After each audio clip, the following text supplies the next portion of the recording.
Spain is one of those countries that means something different to everyone lucky enough to visit. For us, it's probably about three things: good people, great drinks, and phenomenal food. Do you even need anything else? Let's start devouring. It's now day 2 in Barcelona and we are hungry. So we hooked back up with Cristina with Oh My Guide. Hi, hello everybody, good morning. So yes, we are all starving here and we're gonna start first with 2 food markets. After that, because we are still very hungry, we're gonna try some local tapas. We're gonna have the ultimate tapas tour. They say that drinking water first thing in the morning is the best way to hydrate for the day. But they do it a little differently in Barcelona, and it's one of the most charming stops in the city. This is the famous fountain of Canaletes.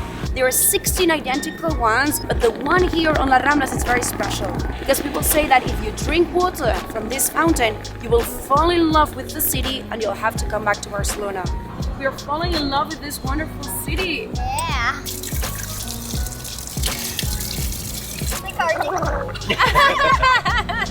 I mentioned in our previous episode how amazing the architecture is here and how beautiful it is, but also how it looks so much newer than what we were seeing in Florence. But it's still really amazing to look at some of these and know that these were built in the 1800s. I mean, they look like stuff that could have been built 5 years ago. As an architecture geek, I just think that's amazing.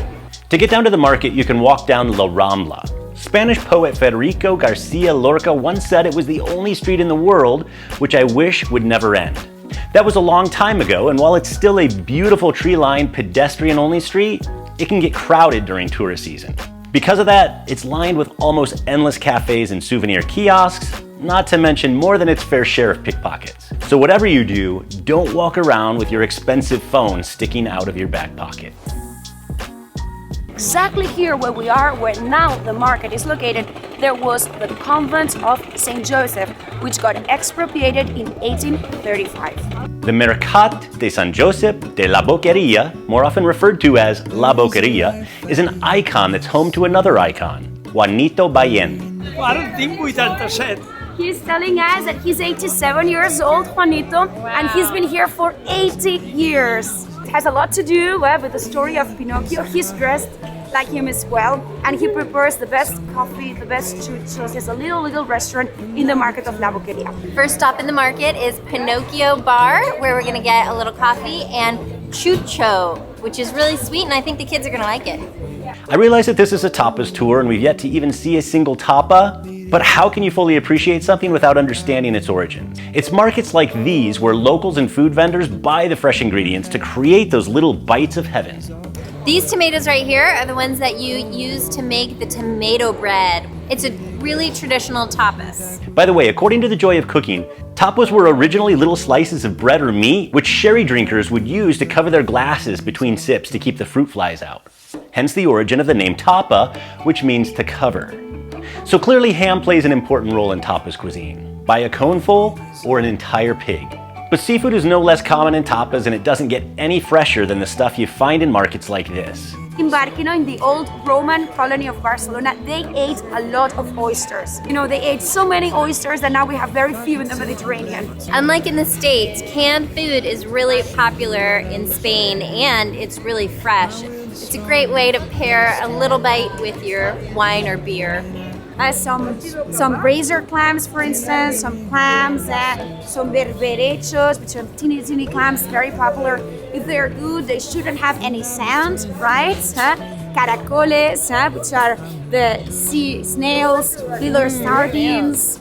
I don't know about you, but I'm getting hungry. And there's a tiny deli in the Gothic quarter that all the locals know and love. They're known for their wall of wines, an elaborate display of cured meats from all over Spain, but we're here to sample a specific tapas tradition, canned foods or conservas. They've traditionally been really convenient to keep around the house and to pull out when you have impromptu guests and need a classy snack to serve with some wine. Ellos do, so 2 glasses, right? Yes.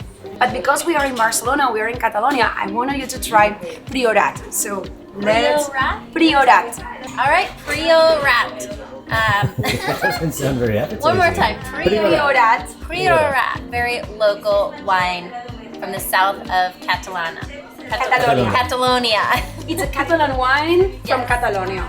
There you go. But unlike canned foods in other parts of the world, these delicacies aren't just really tasty, they can also be very pricey. Upwards of 50 times more expensive than a really good steak. But yeah, okay, we'll go ahead and have some wine. And we're gonna see what we're gonna pair it with. So I'm gonna try the tuna first. I feel like it's not brown. What's the sauce on this one? Sauce is called escabeche sauce. Escabeche. It's a little bit spicy, escabeche sauce. Colt's gonna try the sardine. Yeah. These are all from a can. So we're eating canned food with our wine, and it's lovely. I'm gonna try these clams. It's great, I could eat that all day. Yum. And of course, spinale sauce, yes, which is a little spicy sauce with the secret ingredient. We just showed right. Because everybody likes some spicy sauce. Yeah. Everybody will eat it. You gonna try one? It's also vermouth. So as we're headed out to our next tapas stop, we pass right by the beautiful Barcelona Cathedral. And what better place to just stop and dance? But it's actually quite a tradition here. It's called the Sardana dance. It's symbolic of Catalan unity, and it's surprisingly easy to learn. For most people. When you're in the mood for a tapas joint that's a bit less hole in the wall and a lot more views from above, you need to visit La Cuina de Laietana. We're actually gonna access the restaurant through a secret VIP door. Laietana is more than just tapas. It's a second floor full menu restaurant with sprawling views of a quintessential Barcelona intersection. Hola. So get a window table if you can. Either way, you're in for some great food and drinks.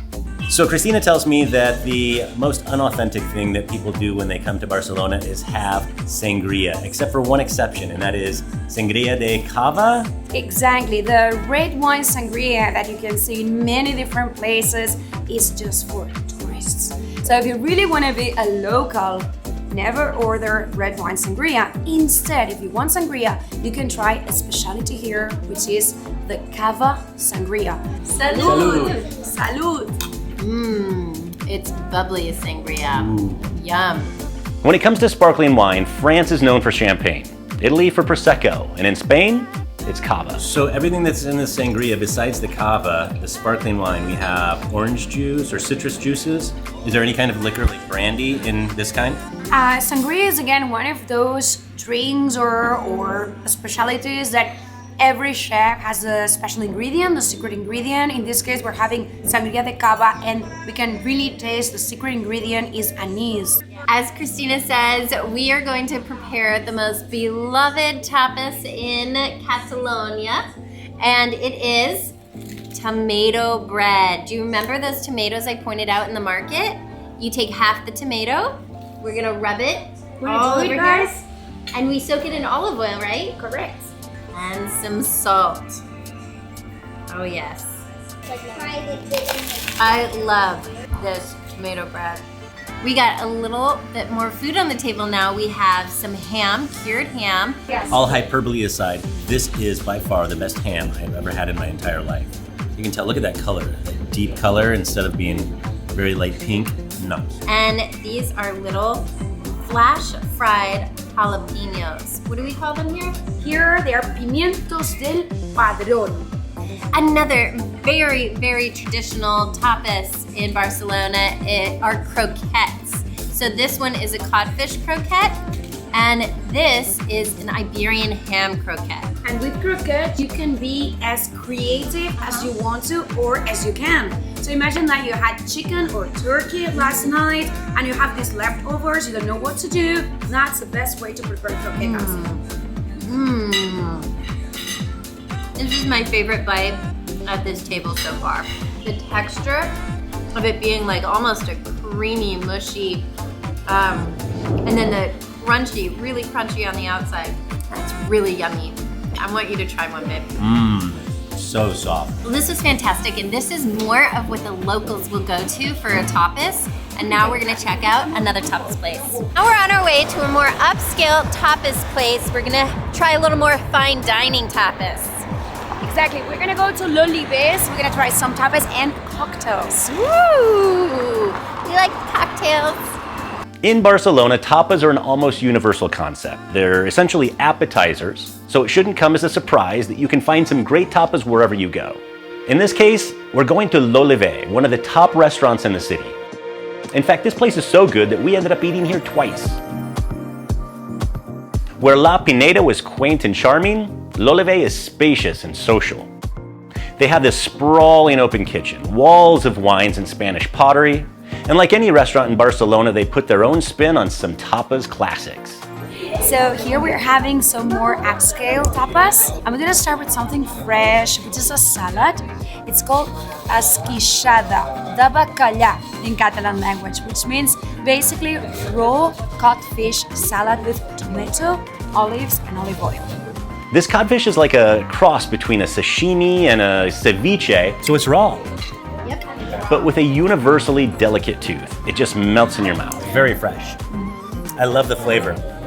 It's kind of like the fish version of the tomato toast that we've been eating this trip, right? Very good. Yeah, I agree. Totally. And we're pairing our fish salad with a crisp white wine. It's a Sauvignon Blanc. Salud. Salud! Salute! So we're gonna have now these very, very local prawns I was telling you about in the market. So that's a very red, bright red prawns from Palamós. We're pretty cultured when it comes to food, but this is one area that we've yet to fully master. So I'm a little intimidated by these prawns. Christina, how do we eat these? So there is actually two ways. There's like the local, like among family members and friends, way to eat prawns, which is using your fingers, your hands. But you know, I don't know why, since I was a little girl, since I was their age, I learned how to eat prawns in like a very upscale restaurant, and the whole family was just laughing at me. So I'm gonna teach you how to do that. Hopefully, I'll make it today. Go through the heads, take the head out. Again, if we were like with friends or family, would literally eat this, right? It seems it's not that healthy though. Take these out, and then with my knife, I'll go through the skin, taking the skin out. The more difficult it is, the fresher the prawn is. And these prawns come from Palamós port. Okay, there it is, see? This is it.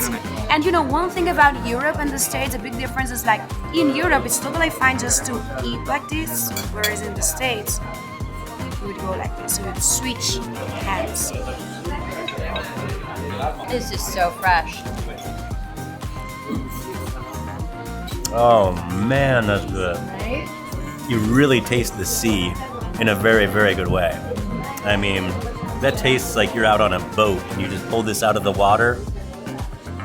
Holy moly. Best prawn I've ever had. You know, many cultures begin their meals with dessert, but today we're just making no sense at all and just throwing it into the middle of the meal. Because kids.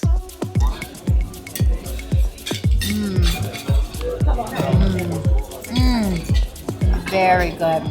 Especially with the melted coconut ice cream on top. You really like it.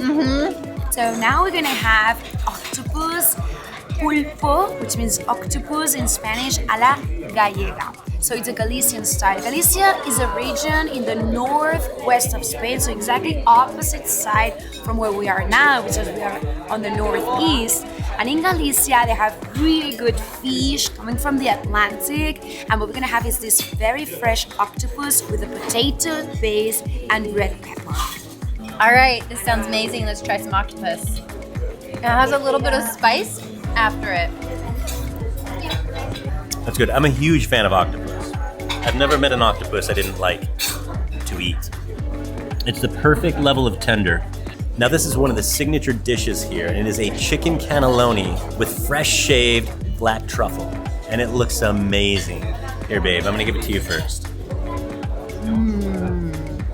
Was that the best rabbit you've ever had, babe? It's chicken. I mean, is it the best moose you've ever had? It's chicken. This is my favorite thing, I think, at this restaurant. Yeah. Yeah. That's really good.